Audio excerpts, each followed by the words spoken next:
selamat datang di Townland. Senang sekali kamu dapat bergabung dengan tim kita. Yuk, kita perkenalan.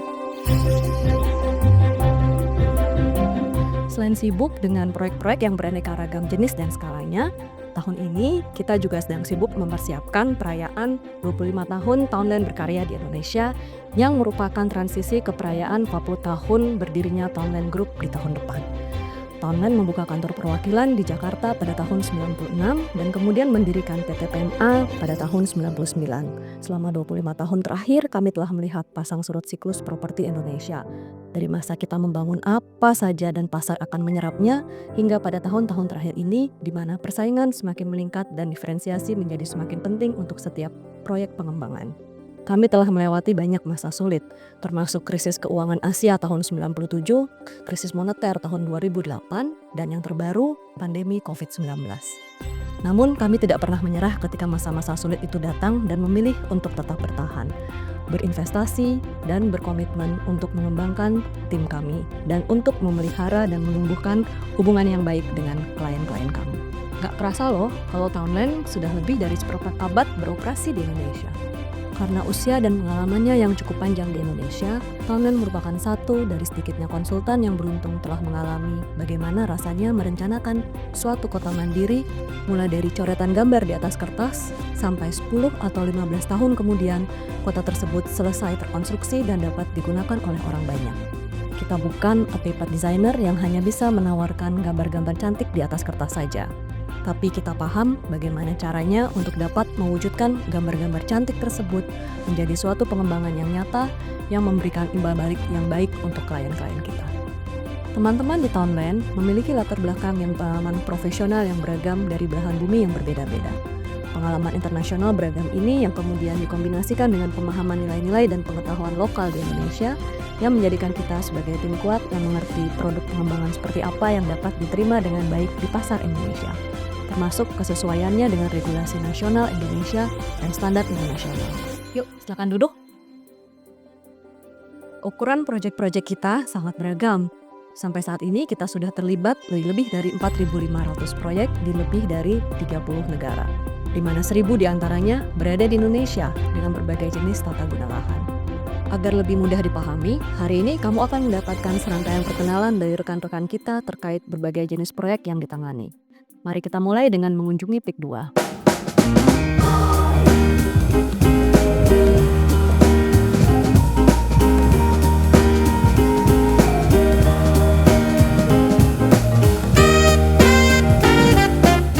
Sebagian besar proyek yang ditangani di Townland adalah pengembangan township dan juga residensial. Di setiap perencanaan township akan selalu ada aspek-aspek yang perlu dipertimbangkan dan prinsip yang diterapkan, yang tujuannya untuk menghasilkan master plan yang komprehensif dan menjadikan pengembangan tersebut menjadi bernilai dan layak huni.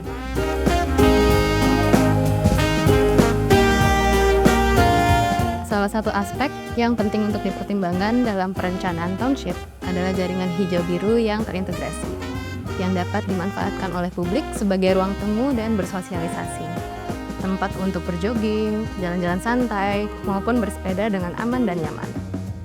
Penyediaan ruang terbuka hijau yang berkualitas, selain dapat memberikan manfaat bagi penggunanya dan lingkungan, juga dapat meningkatkan nilai properti. Seperti contohnya di sini, di area Greenbelt, yang menjadi salah satu fitur utama di PIK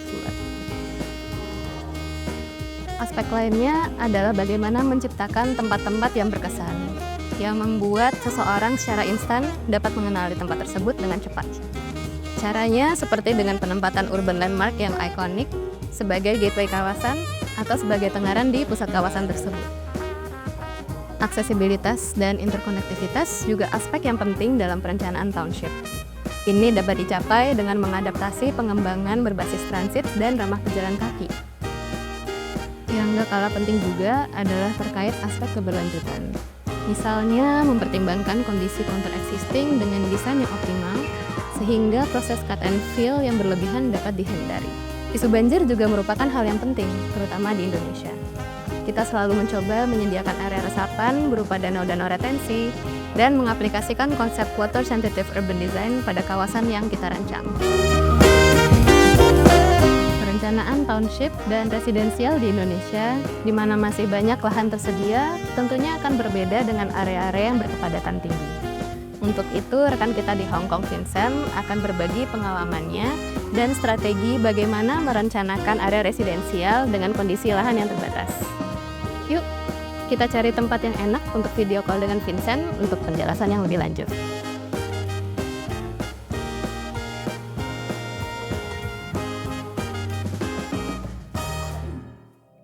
In a city renowned for its high density and dynamic growth, Thailand has been at the forefront of enabling innovative residential communities that enhance livability in Hong Kong. One of our key focuses is optimizing land resources. We work closely with the government to secure planning approval from the Town Planning Board for private and public sector applicants, ranging from development applications for specific schemes under the current zoning to rezoning requests to allow for new uses of vacant and underutilized sites or sites with incompatible uses. Also, through numerous applications for minor relaxation of plot ratio, site coverage, and building height restrictions, we effectively intensify housing supply while balancing environmental, urban design, and community needs. Adopting a planning-led design approach is central to our development strategy. This ensures that residential neighborhoods respond to community needs through thoughtful provision of community uses such as social welfare facilities, retail spaces, and a green and sustainable public realm, all designed to benefit residents while maximizing land use efficiency and accessibility. We are committed to innovative planning and design in the formulation of development layouts focused on creating inclusive and compatible environments with spaces that are both functional and aesthetically pleasing. At Townland, we are passionate about making a positive impact on Hong Kong's urban landscape. Through careful planning and innovative solutions, we're working to create a more livable, sustainable, and vibrant city for everyone. Nah, sekarang kita balik ke kantor yuk. Ada sesi perkenalan selanjutnya untuk area komersial, mixed use, dan TOD dengan kantor Mumbai dan Hong Kong. Yuk.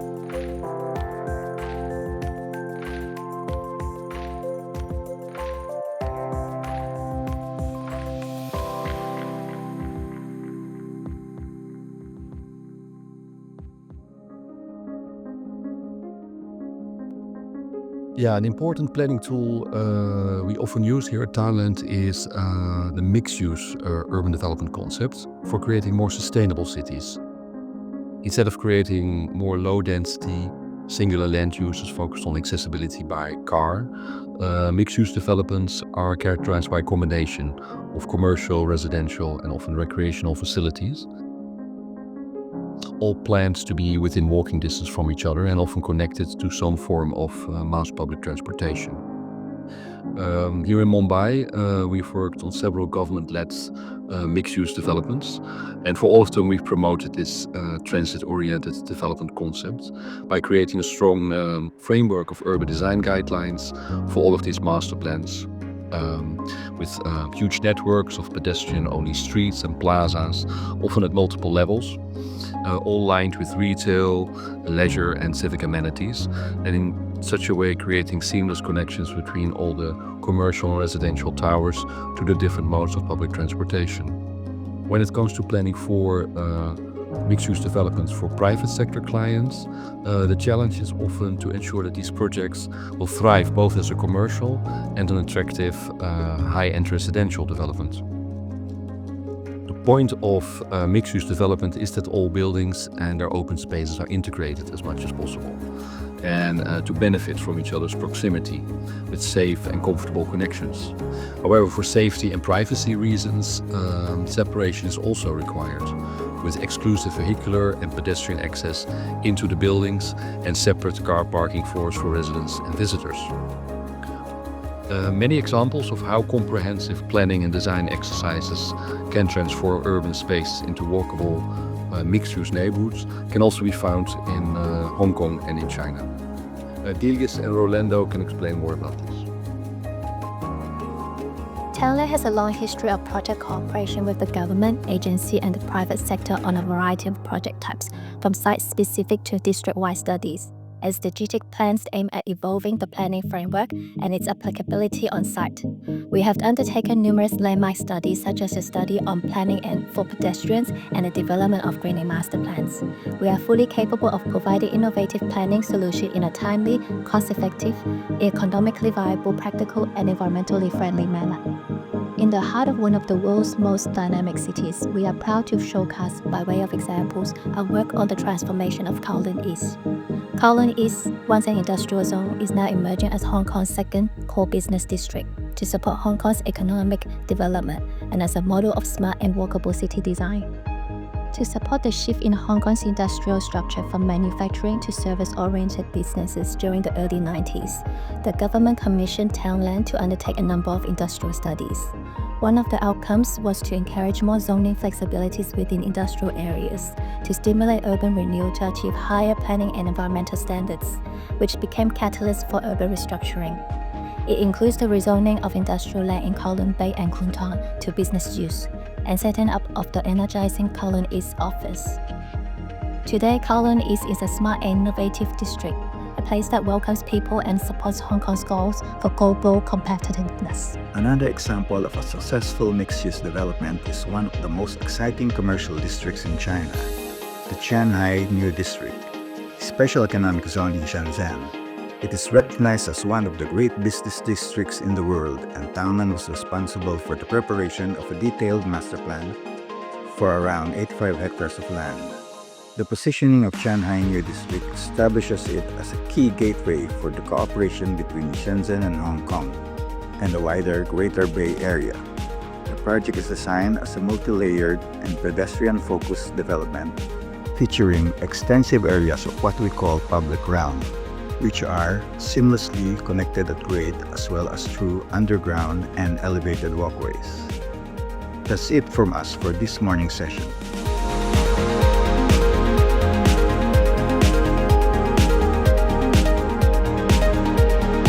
Hai, apa kabar? Habis ini kita ke meja saya ya. Saya akan menjelaskan lebih lanjut tentang berbagai jenis proyek pariwisata yang pernah dikerjakan oleh Townland. Mulai dari pariwisata berkelanjutan sampai kawasan ekonomi khusus untuk pengembangan pariwisata. Oke? Kalau gitu, yuk kita mulai sekarang.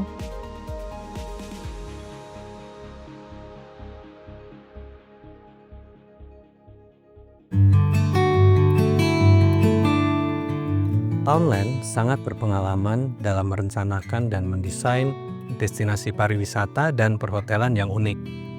Berbagai macam faktor perlu dipertimbangkan ketika merencanakan proyek-proyek semacam itu, terutama ketika bertujuan untuk mencapai tingkat keberlanjutan yang tinggi.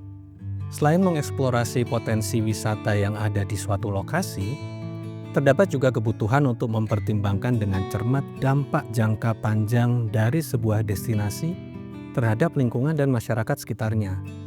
Dalam hal ini, ada beberapa strategi yang sering kita terapkan. Nah, salah satu strategi prioritas kami adalah menjaga keseimbangan ekosistem yang dapat dicapai dengan jalan melestarikan dan mengembangkan kondisi yang diberikan secara alami. Kondisi ini dapat berupa kontur, badan air, vegetasi, budaya lokal, bahkan mitos-mitos yang tumbuh dan mengakar di tempat tersebut.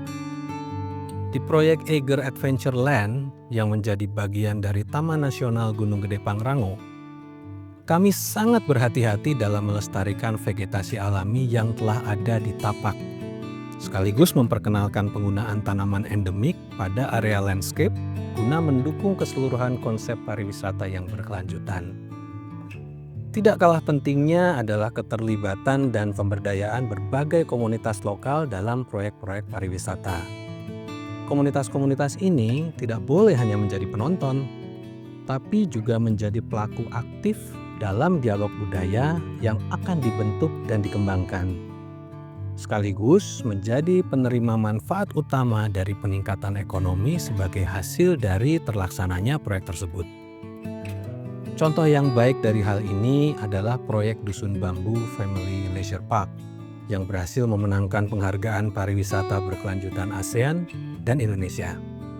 Kawasan Lembur Urang menjadi miniatur yang dapat mengedukasi pengunjung terkait kekayaan budaya Jawa Barat sambil menikmati suasana alami khas pedesaan di sekitarnya. Kami juga terlibat dalam perencanaan beberapa proyek kawasan ekonomi khusus. Tentunya kami sangat antusias mengerjakannya, mengingat manfaatnya dalam mempercepat penyediaan infrastruktur dan meningkatkan daya saing daerah. Karena apabila potensi daerah-daerah terpencil sebagai tujuan investasi berhasil diangkat, dampaknya akan menghasilkan pembangunan yang lebih merata di seluruh pelosok tanah air. Dan ini semua tentu saja berkontribusi pada kemajuan Indonesia secara menyeluruh. Di tahun 2019, kami mengerjakan proyek Singasari yang mempunyai nilai situs kerajaan kuno di Malang, Jawa Timur. Dan secara sengaja kami rancang untuk bisa bersinergi dengan pengembangan ekosistem digital dan ekonomi kreatif. Proyek ini akhirnya berhasil mendapatkan status KEK pariwisata dengan konsep heritage dan historical tourism. Kemudian pada proyek MNC Lido di Sukabumi, Jawa Barat yang mendapatkan status KEK pariwisata di tahun 2021, kami merencanakan tempat ini sebagai suatu kompleks hiburan dan hunian kelas dunia yang terintegrasi dan menyatu dengan fitur-fitur alami di lokasi proyek yang sengaja dilestarikan dan dimanfaatkan. Dan terakhir di tahun 2023, proyek Kura-Kura Bali berhasil mendapatkan status KEK pariwisatanya dengan mengusung konsep utama sebagai pusat wisata marina dan budaya terpadu berkelanjutan sambil menjunjung keindahan tentu saja landscape alam Pulau Dewata Bali. Nah, contoh-contoh menarik lainnya tentang bagaimana kita mengembangkan strategi destinasi pariwisata berkelanjutan di belahan dunia yang lain nanti akan dibagikan oleh rekan kita, Ajay, yang sekarang berada di Mumbai. Oleh karena itu, yuk kita hubungi dia sekarang.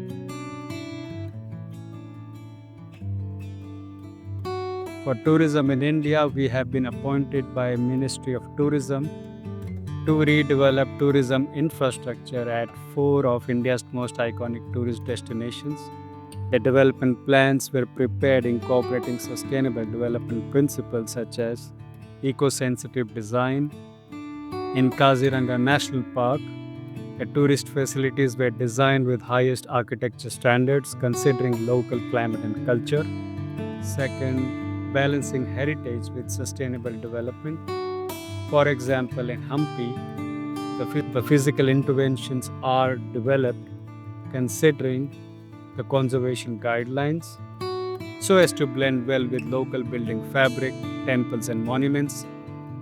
Third, pedestrian-friendly environment. For example, in Bodh Gaya, all tourist facilities are planned around a network of pedestrian-friendly spaces.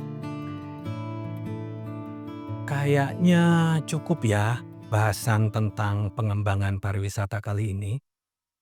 Nanti ada rekan kita Wardani dan Erik dari kantor pusat Hong Kong yang akan berbagi pengalaman mereka dalam merencanakan kawasan industri dan bisnis.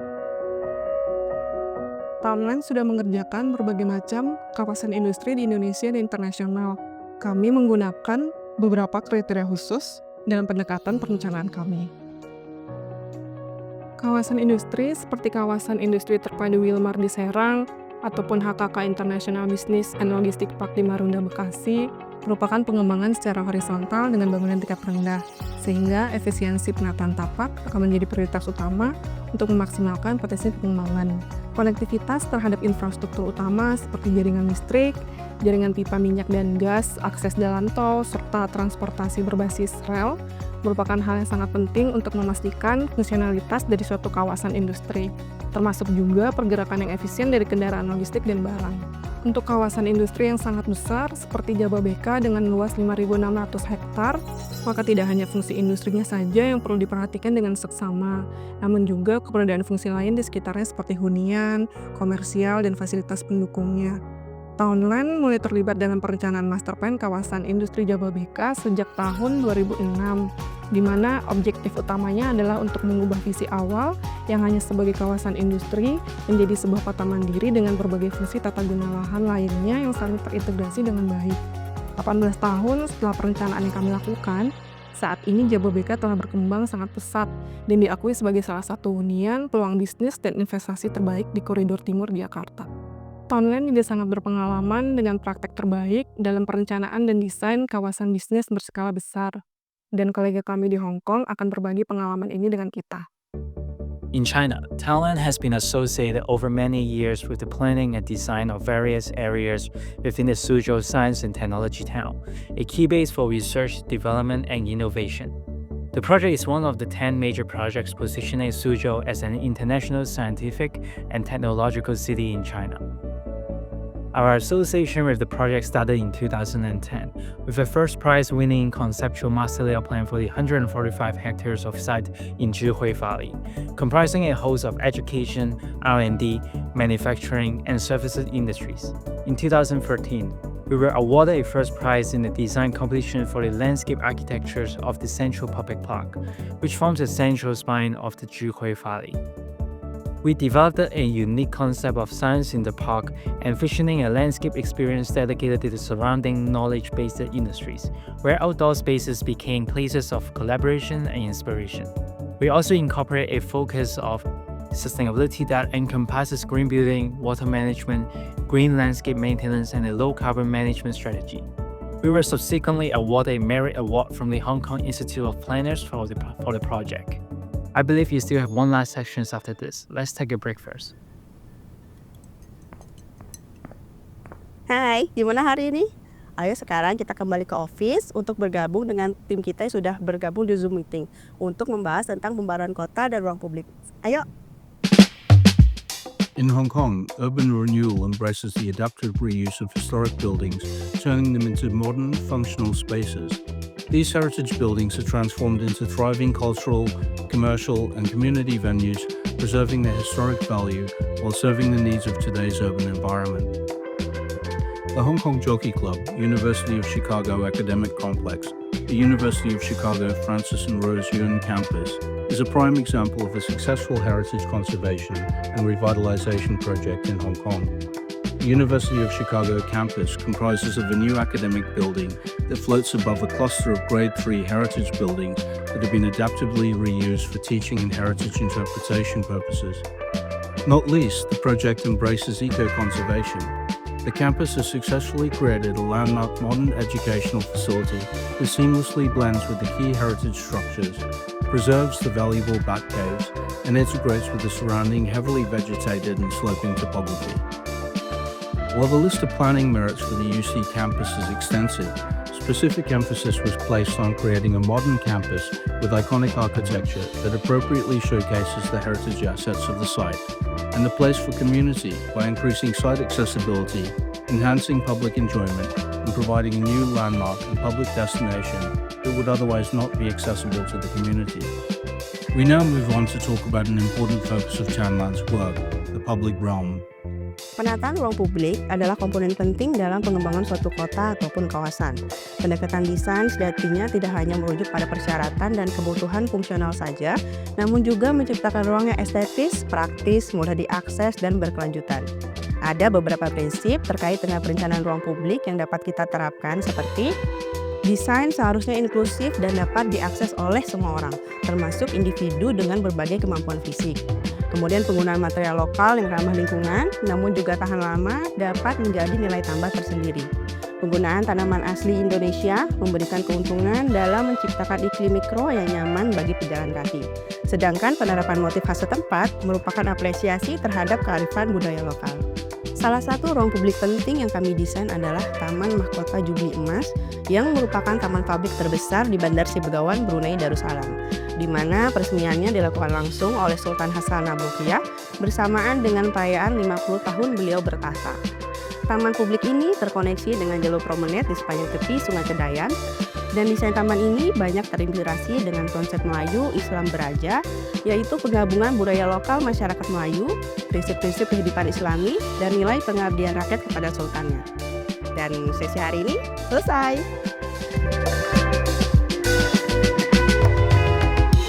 Hai, mudah-mudahan hari pertamanya tadi di Thailand menyenangkan. Dan kayaknya tadi banyak juga ya belajar dari rekan-rekan kita. Oh iya, kayaknya kita searah deh pulangnya. Yuk, bareng jalan ke MRT-nya. Duluan ya.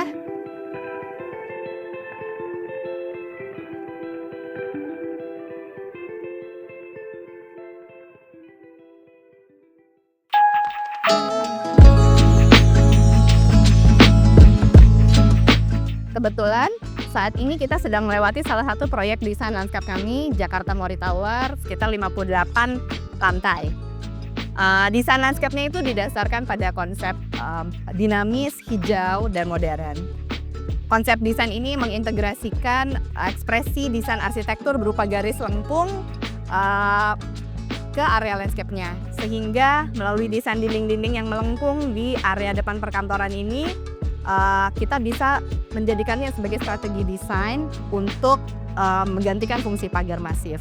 Sehingga kelihatannya lebih menyatu gitu dengan ruang urban di sekitarnya. Kita juga ada hijauan vertikal di sisi depan dan belakang dari bangunan ini sebagai ekspresi dari living architecture yang berupaya untuk melembutkan hutan beton gitu ya kalau di CBD Jakarta, sehingga menambah cakrawala kota yang terlihat lebih menarik.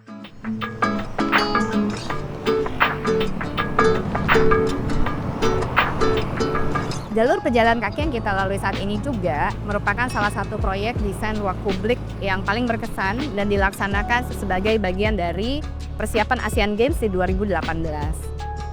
Revitalisasi koridor utama saat ini menandai dimulainya beroperasi MRT Jakarta saat itu. Townland terpilih menjadi konsultan lanskap untuk koridor Sudirman hingga Gatot Subroto sepanjang kurang lebih 5 km. Karena koridor ini juga berada di bawah kewenangan Dinas Bina Marga, berkolaborasi dengan Dinas Pertamanan maupun Dinas Perhubungan, dan juga ada tim ahli Gubernur Jakarta saat itu, maka dibutuhkan koordinasi yang cukup intensif, baik selama proses desainnya, implementasi, kemudian saat pemeliharaan.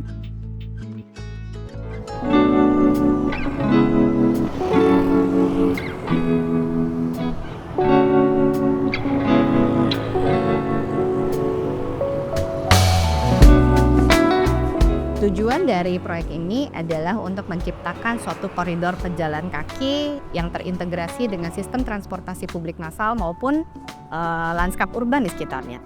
Pejalan kaki diharapkan dapat berjalan melalui koridor urban yang cukup lebar, aman dan nyaman dengan elevasi yang cenderung rata, termasuk ketika kita melewati akses ke beberapa gedung di sekitarnya. Sambil menikmati juga pengalaman berjalan di bawah naungan pepohonan. Kita juga menyediakan area halte, tempat duduk, ada rak sepeda sehingga mendukung mobilitas pergerakan warga supaya lebih baik lagi. Beberapa lokasi juga kita sediakan spot budaya namanya. Itu dirancang sebagai metode aktivasi ruang publik yang kita bisa gunakan untuk pertunjukan di jalan gitu ataupun misalnya kegiatan kreatif publik lainnya.